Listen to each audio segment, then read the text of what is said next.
Hello friend, আশা করছি ভালো আছো। আজ একটা অন্যরকম ভিডিও শেয়ার করব তোমাদের সাথে। কাল আমি জি বাংলাতে ফুলকি সিরিয়ালে শুটিং করতে গিয়েছিলাম এবং সেখানে গিয়ে কি হলো সেটা জানতে হলে ভিডিওটা স্কিপ না করে পুরোটা দেখতে থাকো। তো প্রথমেই আমি ভারত লক্ষ্মী স্টুডিওতে ঢুকে দেখি যে এখানটায় শুটিংয়ের সেটের অ্যারেঞ্জ করা হচ্ছে। তো বন্ধুরা দেখতে থাকো কেমনভাবে সাজিয়েছে। ফুলকিতে কাল কিন্তু পহেলা বৈশাখ উপলক্ষে মহাপর্বের শ্যুট হয়েছে। তো সবাই দেখবে টিভিতে কেমন লাগছে,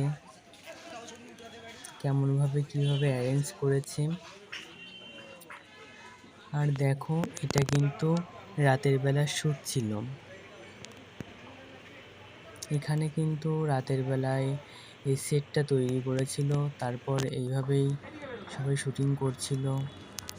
আর দেখো এইভাবে পহেলা বৈশাখ উপলক্ষে শোভাযাত্রা বেরিয়েছিল ফুলকি সিরিয়ালে। তারপরে এখানে ফুলকির কিছু ডায়লগের কাজ ছিল, তো সেগুলো করছিল, ওর একার শট ছিল এটা। দেখো এই যে ফুলকির সেটের সবাইকে দেখা যাচ্ছে কিছুটা।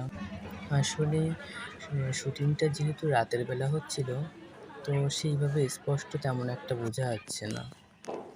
এবার চলো ফুলকি সিরিয়ালের মূল ফ্লোর থেকে ঘুরে আসা যাক। দেখো এই যে ফলগুলো দেখছো, যেটা ফুলকির মার্কেট, এগুলো কী দিয়ে তৈরি কেউ বলতে পারবে? এইগুলো কিন্তু দেখতে অরিজিনাল হলে এগুলো অরিজিনাল নয়, এগুলো পাথর দিয়ে রং করে তারপর তৈরি করা হয়েছে।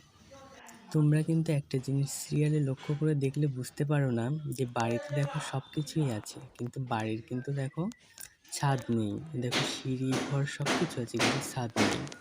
তো এই ছিল সিরিয়াল সম্পর্কে অজানা কিছু খুঁটিনাটি তথ্য। এরকম কিছু অজানা তথ্য পেতে আমাদের সাথে থেকো এবং চ্যানেলটাকে সাবস্ক্রাইব করে রেখো। দেখা হচ্ছে পরবর্তী ভিডিওয়ে।